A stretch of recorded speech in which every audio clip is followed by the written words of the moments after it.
2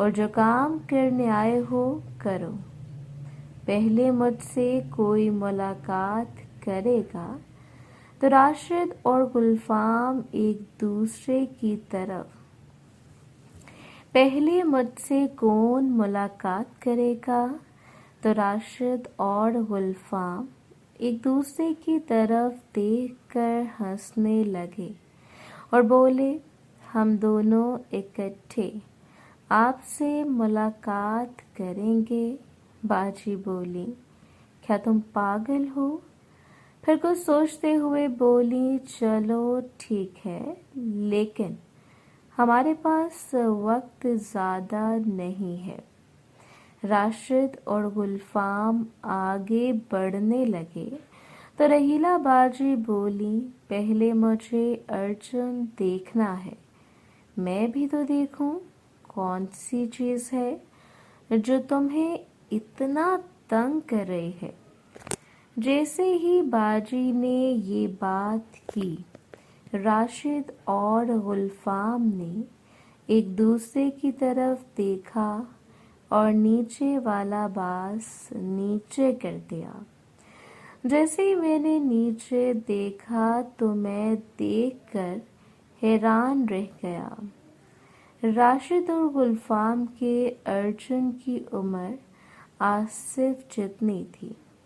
باجی رحیلہ کرسی پر بیٹھی تھیں. وہ تھوڑا آگے ہوئی اور اپنے دونوں ہاتھوں سے راشد اور گلفام کی پراپرٹی کو چیک کرنے لگیں اور بولی یہ طوطے تو اڑنے کے لیے بالکل تیار ہیں. پھر باجی چیئر سے اتر کر نیچے بیٹھ گئیں اور ملاقات کرنے لگیں.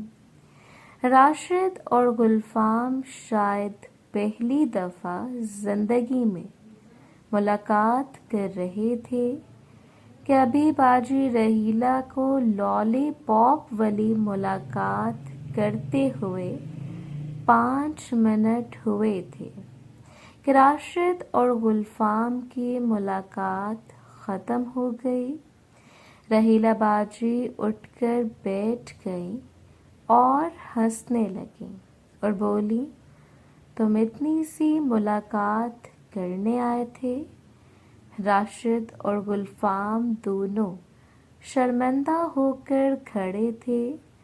گلفام بولا باجی ہم تو پہلی دفعہ ملاقات کر رہے تھے اس لیے پتہ نہیں چلا کہ کیا ہوا. رحیلہ باجی ہنستے ہوئے بولی کوئی بات نہیں. پہلی ملاقات میں اکثر ایسا ہوتا ہے. اس کے بعد باجی بھی اٹھ کر کھڑی ہو گئیں اور ان دونوں کو پاس پڑے صوفے پر بٹھایا اور قدرتی روپ میں آ گئیں. راشد اور گلفام کی آنکھیں کھل گئیں. باجی نے راشد کو پکڑ کر نیچے بٹھایا اور راشد وہی ملاقات کرنے لگا جو ابھی تھوڑی دیر پہلے باجی رحیلہ نے کی تھی.